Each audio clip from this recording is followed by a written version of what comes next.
जय माता दी दोस्तों, होपफुली आप सब ठीक होंगे। सबसे पहले तो आपको नवरात्रि की हार्दिक शुभकामनाएँ।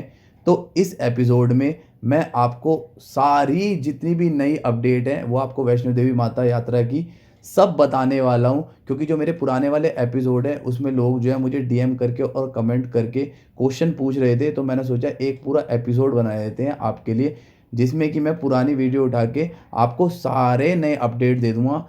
क्योंकि हर कोई जानता है कि अभी मेरी कोलकाता की सीरीज़ चल रही है मेरे चैनल पर, क्योंकि अभी मैं हूँ कोलकाता में, ठीक है। और हाँ, कोलकाता में भी मैं आपको एक माता रानी का शक्तिपीठ के दर्शन कराऊंगा जल्दी ही, जो मेरा नया एपिसोड आने वाला है कोलकाता का। और मैं वैष्णो देवी यात्रा पे भी जल्दी जाऊंगा।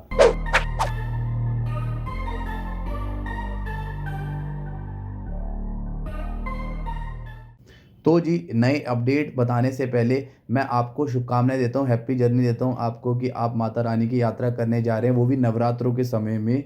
क्योंकि उस टाइम सबसे ज़्यादा क्राउड होता है वहाँ पे। तो इसलिए इन चीज़ों का आप लोग ख़्याल रखें, जो मैं आपको नए अपडेट दे रहा हूँ। सबसे पहले जो मुझे आपको इन्फॉर्मेशन देना है वो ये है कि आप RFID कार्ड की जो है यात्रा पर्ची ऑनलाइन ले लेना। उसका रीज़न ये है कि अभी जो ऑफ़लाइन अगर आप जाओगे लेने, तो काउंटर पे आपको 2 घंटे या 3 घंटे की लाइन मिलने वाली है, और जब जाके आपको मिलेगा कार्ड। और बिना कार्ड के आपको अलाउ नहीं करेंगे माता रानी की ट्रैकिंग के लिए। तो अगर आप ऑनलाइन यात्रा पर्ची ले लोगे, तो अब यहाँ पे ना एक नई सुविधा कर दी गई है कि यहाँ पे ना एक नए काउंटर भी बना दिए गए हैं ऑनलाइन वाले, जहाँ पे आके आपको पर्ची दिखानी है और आपको मिल जाएगा आपका RFDI कार्ड। और मैं आपको ना काउंटर की लिस्ट भी डाल देता हूँ। देखिए, नंबर 1 काउंटर को छोड़ के आप कोई से भी काउंटर पे जाओगे ना, आपको भीड़ कम मिलने वाली है। अगर आप नंबर 1 काउंटर पे जाओगे, तो जो नॉर्मल दिन भी होते हैं ना, जब नवरात्रि नहीं होती, जब भी 2 घंटे की लाइन लगी होती है वहाँ पे, तो सोचिए अभी तो वहाँ पे 5 या 6 घंटे की लाइन भी लगी हो सकती है।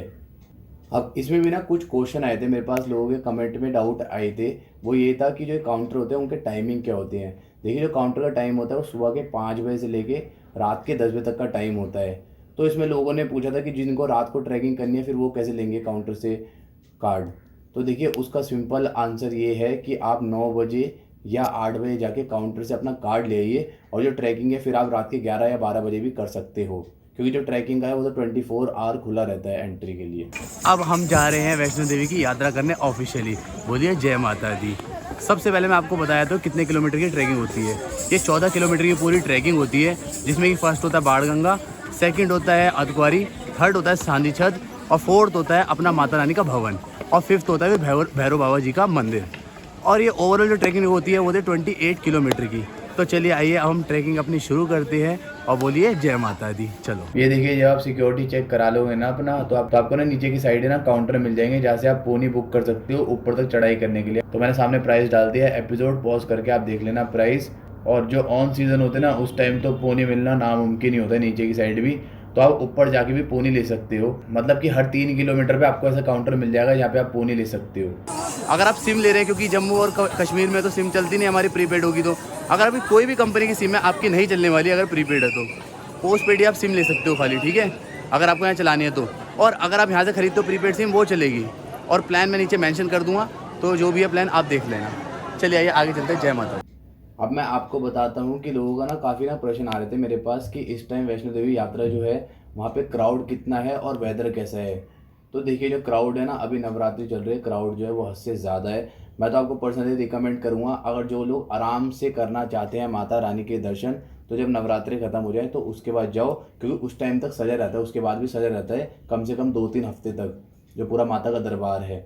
तो आप जब जाके दर्शन कर लो, ज़्यादा बढ़िया है। बट अगर आपकी अभी की टिकट हुई हुई है, तो अभी आप जाओगे तो आपको क्राउड अच्छा खासा मिलने वाला है। तो इसलिए आप कुछ चीज़ों की ख्याल रखना, जैसे कि पहली चीज़, RFID कार्ड जो है वो आप लोग ना ट्रैकिंग करने के 5-6 घंटे पहले ही अपने पास लेके रख लेना, होटल में ले आना। उसका रीज़न ये है कि लाइन बहुत ज़्यादा लंबी लगी हुई है कार्ड के लिए काउंटर पे, ठीक है। दूसरी चीज़ ये है कि जो अगर मौसम की बात अगर हम करें, तो जो आप ट्रैक करोगे, पहाड़ हैं देखिए, ये तो वैष्णो देवी की है ना, तो यहाँ पे पहाड़ों पे तो देखिए मौसम ऐसा रहता है कि जब आप ट्रैक कर रहे होगे ना, तो आपको लगेगी जब गर्मी, पर जब आप माता के भवन पे पहुंचोगे तो आपको अच्छा खासा ठंड लगने वाली है। क्योंकि मैंने पूछा है अभी कॉल करके, तो अभी वैष्णो देवी में अच्छी खासी ठंड है भवन में। तो आप अपने साथ एक जोड़ी ठंड वाले कपड़े भी ले जाना। अर्धकुंवारी मंदिर जाने से पहले आपको पर्ची लेनी पड़ती है, जिसमें नंबर लिखा होता है, उस नंबर के अकॉर्डिंग आपका समय आता है जब आपको मंदिर में दर्शन करने का मौका मिलता है। और अभी जैसे नवरात्रि का समय है तो नंबर आने में ऑलमोस्ट 5 घंटे या उससे ज़्यादा घंटे भी लग सकते हैं आपको वेट करने में ही लाइन में, और लाइन से पहले आपको भारी बैठना होगा क्योंकि लाइन का कोई अंत ही नहीं है अभी फ़िलहाल तो, जब नवरात्रि है उस टाइम। जब अतवारी से हेमकोटी की साइड जाओगे तो आपको मिलेगी इलेक्ट्रिक ई वैन। इसका प्रोसीजर बता देता हूँ मैं, सुनिए, और सारा प्राइस वगैरह भी बताता हूँ, सुनिए आराम से। अब ई वैन के बारे में थोड़ा आपको बता देता हूँ। ई वैन की जो सुविधा है वो अतक्वारी का जो नया रास्ता है वहाँ से शुरू होती है और भवन तक छोड़ती है ई वैन।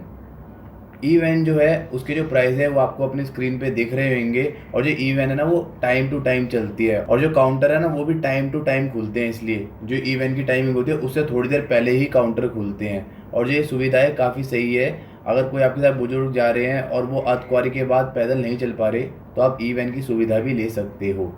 ये है देखो दोनों रास्ते, ये भी भवन की साइड जा रहे हैं और ये नीचे से आ रहा है नया वाला रास्ता जो भवन की साइड जा रहा है। तो इसके बारे में आपको डिटेल में बताता हूँ मैं, सुनिए, क्योंकि यहाँ पे शोर बहुत ज़्यादा मच रहा है तो आवाज़ ठीक से नहीं आ पाएगी। सुनो, देखिए मेरे ख्याल से अब तो हर कोई जानता है जो वैष्णो देवी जी की ट्रैकिंग है वो भी 2 टाइप की है। एक तो वो है जो पुराने वाला रास्ते जिससे हमारे, और एक है जो नया वाला रास्ता है वो बिल्कुल दूसरी साइड से है।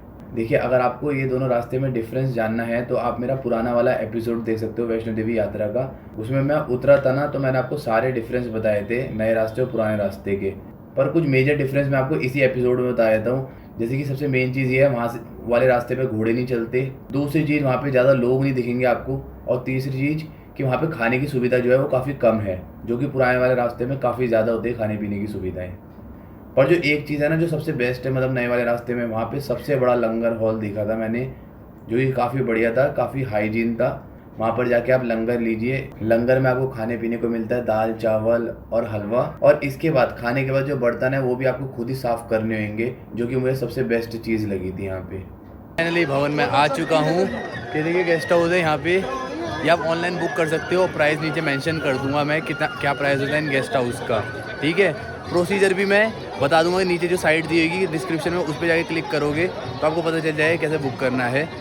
ये है गेस्ट हाउस, ठीक है, रूम यहाँ पे, और सामने है लॉकर रूम, वहाँ पे जाके ये सारा सामान रखता हूँ, चेंज करता हूँ, फिर उसके बाद चलेंगे माता रानी के दर्शन करने।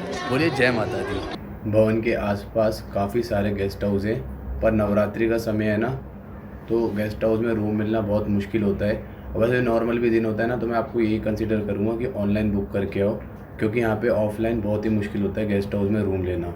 मैं हमेशा लॉकर नंबर 1 पे रखता हूँ अपने बैग वगैरह, पर इस बार नहीं रख रहा, उसका रीज़न बताता हूँ। जो लॉकर नंबर 1 है ना उस पर बहुत ही ज़्यादा भीड़ है, इसलिए लॉकर नंबर 2 और 3 है ना मैं उधर की साइड आ गया हूँ। लाइन कम है, बल्कि लाइन है ही नहीं, खाली सही है, बस सीधे सीधे चलते रहो। चलो आओ चल रहे हैं। देखिए नवरात्रि का समय है ना तो चलती हुई लाइन भी है लॉकर रूम के लिए 2 और 3 के लिए। जब भी मुझे ऑलमोस्ट आधा घंटा लग गया लॉकर रूम के लिए चाबी लेने में। और ये जो सुविधा होती है ना लॉकर रूम की वो फ्री ऑफ कॉस्ट होती है। और मैं एक और चीज़ बताता हूँ, लॉकर नंबर 2 और 3 जो है ना वो नीचे जाकर आपको ना काफ़ी सारी सीढ़ियाँ जो है नीचे उतरनी पड़ेगी, फिर जूते वगैरह रख के नंगे पाँव ऊपर आना पड़ेगा। नंबर 1 में ये सारी प्रॉब्लम नहीं होती है बस। तो जी फाइनली मुझे लॉकर रूम मिल गए, इतनी मुश्किल से, कम से कम मुझे आधे घंटे लगना पड़ा लाइन में। नंबर 1 में तो भाई इम्पॉसिबल था लॉकर रूम में लेना लॉकर रूम, तो मैंने नंबर 2 में लिया लॉकर रूम अपना। ये रही चाबी मेरी, ये मैंने पहन ली है क्योंकि ये खाली चाबी ही ले आ सकते हो आप टाल के, और ये मेरा कार्ड हो गया। सब कुछ मैंने A to Z चीज़ें सारी रख दी है। इसमें मैं बता दूँ क्या क्या नहीं ले सकते। अपना मोबाइल फ़ोन हो गया, कैमरा हो गया, स्मार्ट वॉच हो गई, इवन बेल्ट हो गई, कुछ अंदर अलाउड नहीं है। शूज़ तो ऐसे भी मंदिर के अंदर अलाउड ही नहीं होते। और बैग हो गया, वाटर बॉटल जो है वो ले आ सकते हो। देखिए ऐसा होता है कभी बार वाटर बॉटल ले आने देते हैं अंदर, कभी बार भिगवा देते हैं, तो वाटर बॉटल ले आना। अगर मतलब लाइन काफ़ी लंबी होती है तो पानी बीच बीच में पीते हो जिससे डिहाइड्रेशन ना हो। तो जी आपको यहाँ तक सब कुछ समझ में आ चुका होगा। अब इसके बाद मैं बताता हूँ, जब माता रानी के दर्शन कर लोगे तो उसके बाद आप जाओगे भैरव बाबा जी के दर्शन करने, तो उसके लिए आपको लेनी पड़ेगी रोप वे। तो अब मैं रोप वे का आपको प्रोसीजर बता देता हूँ सारा। रोप वे का टाइमिंग तो शो हो ही रहेंगे। अभी नवरात्रि का समय तो काफ़ी ज़्यादा भीड़ हो रही है यहाँ पे, और अगर नॉर्मल टाइम भी होता है ना तो आपको रोप वे की लाइन में लग के ऑलमोस्ट 1 घंटा लग ही जाता है। ये अंदर की साइड का एरिया होता है जहाँ से आपको टिकट लेनी होती है रोप वे के लिए। जो हमारी रोप वे की टिकट होती है ना वो कुछ इस प्रकार की होती है, जिसपे बार कोड लगा होता है, इसको आगे जाके स्कैन करना होता है, उसके बाद आपकी एंट्री हो जाती है, और जो टिकट के प्राइस है वो आपको शो हो रहे होंगे। ये देखिए रोप वे कितनी ज़्यादा फास्ट जा रही है, और जब आप रोप वे में खड़े हो गए ना तो आपको काफ़ी सुंदर व्यू देखने को मिलेगा भवन का। और इसके सिवा मेरे पास एक और क्वेश्चन आया था कि नवरात्रों के समय में इस बार भी विकलांग लोगों के लिए कोई शाइन बोर्ड ने नई सुविधा करी है। तो देखिए हाँ, सुविधा है। जैसे कि अगर आप पोनी या कुछ भी लेते हो नीचे से, और अगर आप विकलांग है आपके साथ कोई, तो उनके लिए सीधा फ्री होगा।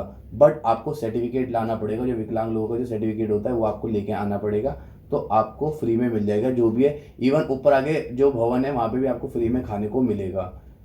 ठीक है। और अगर आपको कोई भी प्रश्न पूछने हो तो कमेंट बॉक्स खाली है, आप आगे क्वेश्चन पूछिए मुझसे, मैं आपको सारा आंसर दूंगा, सारे अपडेट्स। और अगर कुछ भी आपको जानकारी लेनी है तो भी वो आपके लिए मैं अरेंज करवा दूंगा। तो कमेंट बॉक्स खाली, जाइए और पूछिए।